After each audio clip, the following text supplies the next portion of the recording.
Kamaru Usman, guys, I'm late. This was 5 days ago. I do not know how I missed this. Kamaru Usman, this was part of International Fight Week. There was a lot of media out there. He went and did some media. I caught his media. Somehow I missed this. It's called a scrum. They sit him down for a scrum, and reporters can just ask questions should they choose to. So, okay, look. Here's the statement that he made that brings us to this point. He told Chimaev, lose the effing weight and let's do the fight. That's interesting to me. Lose the effing weight and let's do the fight. That's interesting to me. Now, I can't blame Chimaev. I believe that Chimaev has been boxed into 185 pounds. I'm going to believe that that was a decision when he missed weight by 8 pounds against Kevin Holland. Hey, we're not going to revisit this.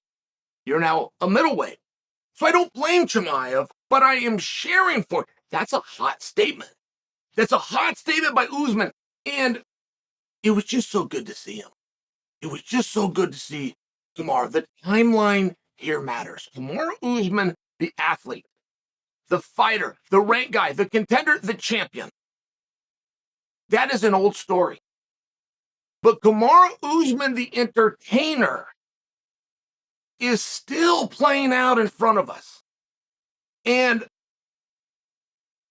Usman's got a lot of the parts.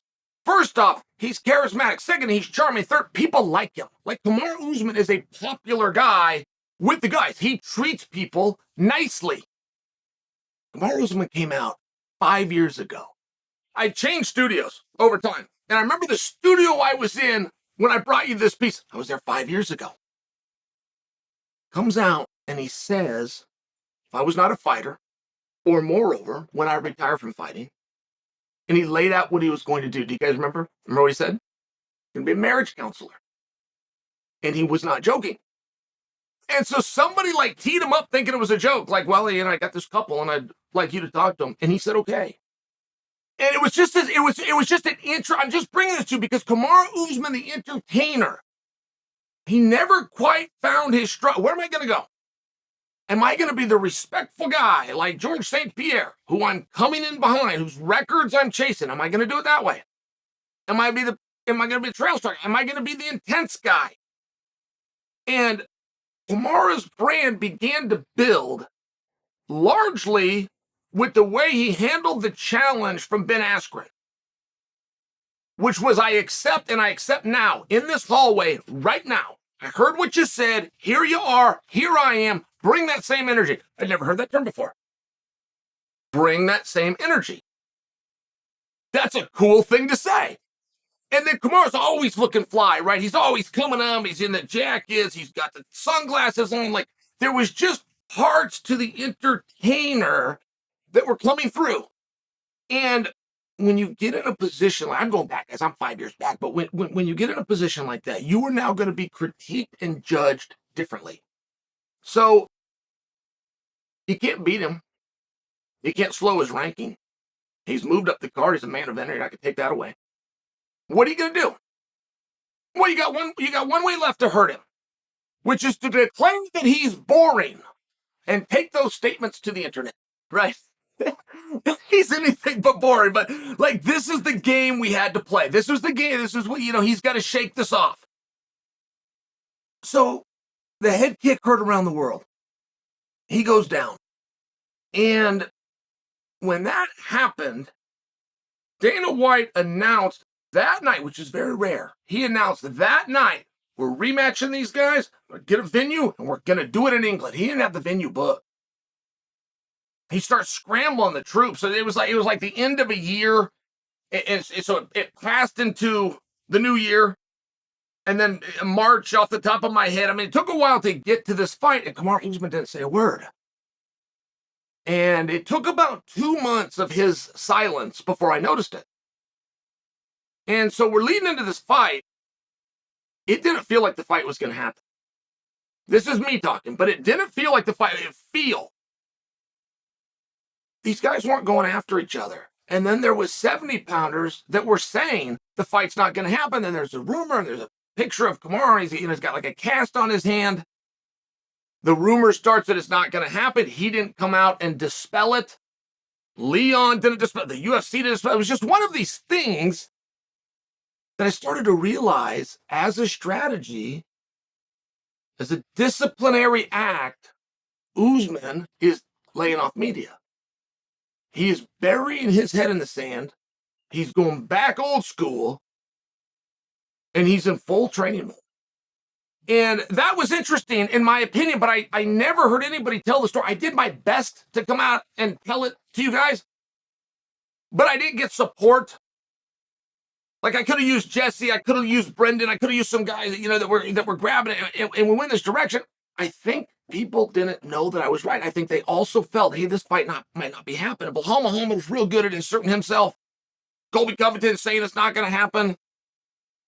Wonderboy Thompson not only said it's not going to happen, he said that Masvidal was going to get the fight. I mean, I'm just sharing with you, right? Like, the 70-pounders know.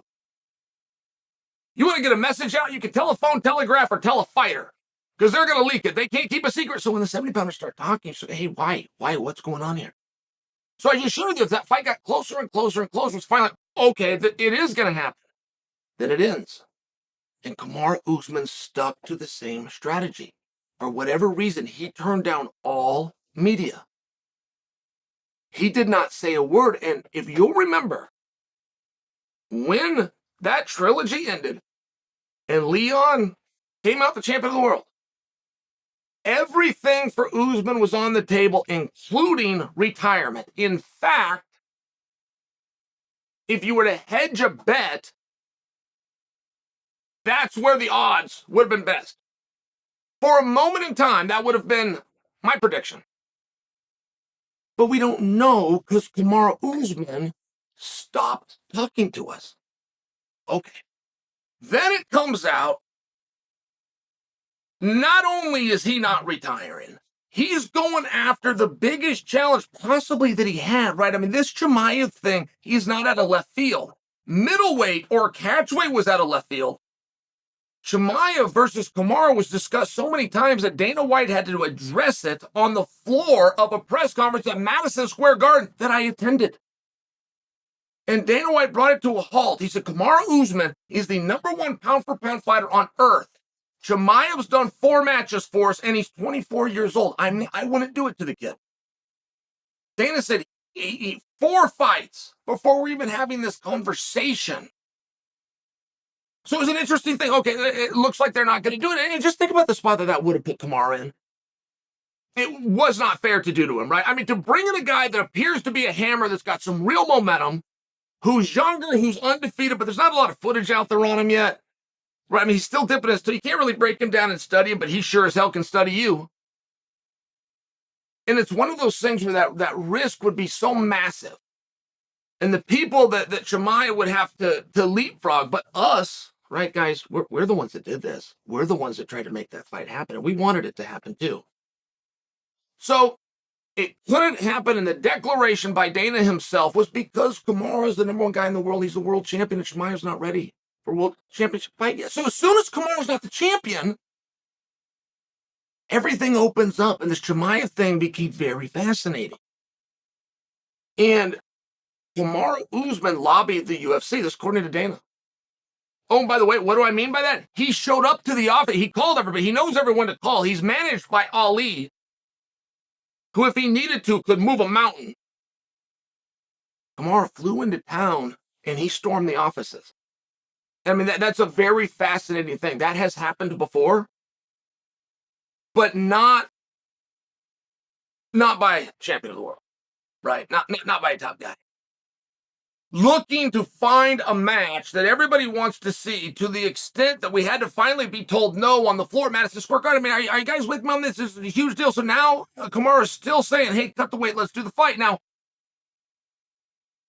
I appreciated it. I'm just bringing you up to speed. This 5 days ago, but I missed it. I want you guys might have missed it. I want you to know that it happened. I mean, it's not a matter of Usman's back. It's a matter of Usman never left. We had it wrong. Usman decided for a while he wasn't going to talk to us. Well, he's back talking to us. And we don't have a great job of clarity, right? We're told about this catch weight, but the number was never revealed to us. I mean, we're talking 183 pounds. Talk about 184 and a half pounds. I mean, what are we talking about here? And I'm just interested in that. But for both guys, it's never been made crystal clear by Chimaev. And nobody has sought a fight with Chimaev. No matter what you hear or what these guys say, nobody wants to fight Chimaev. And there's guys like that, right? He's not the only one. There's guys you don't try to fight. There's guys you fight when you have to fight them. But he's one of them. And now you have the former kingpin, the only guy that you could ever argue head-to-head against GSP and not look stupid. The only guy that you could even make the argument is going after Chimaev, but they got a weight issue. Look, that fight isn't going to happen. That's not where I'm going with this. Fight isn't going to happen.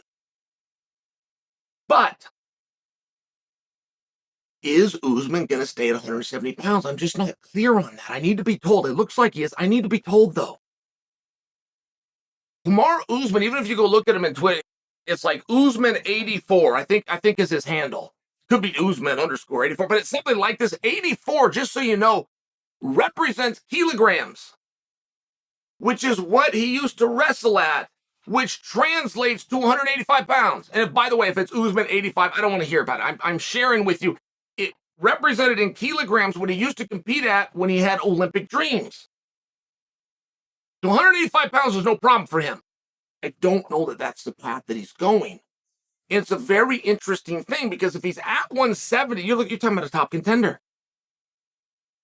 And if he's looking in the direction of Chimaev, he's a top contender and he's returning, he's doing it at 170. We got some real matches that we can make here. If this is what he wants to do and he wants the hard fights and he wants to get back to the belt, maybe this is just a grudge match. Maybe you heard everything that you guys are saying. I don't fully know what that's on. I want to know. So a little bit of speculation here, right? But one thing that is perfectly clear, oh, you should have seen him. You should have seen him. He's sitting up. Oh, my goodness. He looked great. He is in great shape. He put on some size. He put on about 6 pounds of muscle. You can see that, which, again, opens the door to 185. And that parity is incredible. And where that's going to go, and you got to understand, there was some matches as champion that he can't get. Adesanya finds himself in the spot all the time. Adesanya wants to fight somebody like, man, we can't. You're the champion. He's not the number one. We can't. And Izzy said, man, I don't want my success holding me back. That's not fair. Book whoever you want and book this guy. I want to fight. I'm in the fight business. There's people I want to be. I mean, it's a really interesting argument when Izzy makes it. Kamaru's in that same business. Is that personal against Chimaev? Is there something more there? I don't remember Chimaev getting out of hand with him. I know Chimaev wasn't overly respectful, but he was trying to get a fight. He's a young kid, undefeated, trying to get a fight. A lot of media behind him. Did that piss Usman off? Is that what this is about? Can we move on? Can we understand the fight with Chimaev is not going to happen? Can we move on for Usman? If we can we do it at 170? If we can do it at 170, am I safe to reveal to the audience that Kamaru Usman is laying a blueprint out, at least for himself, to get back to the championship? Am I safe to say that? It's not what it is. Is this something else now? Is this big matches? Is this one-offs? Is this one time a year type thing? Where are we at? I don't have those answers. I'm asking the question. I'm not answering it. I'm asking.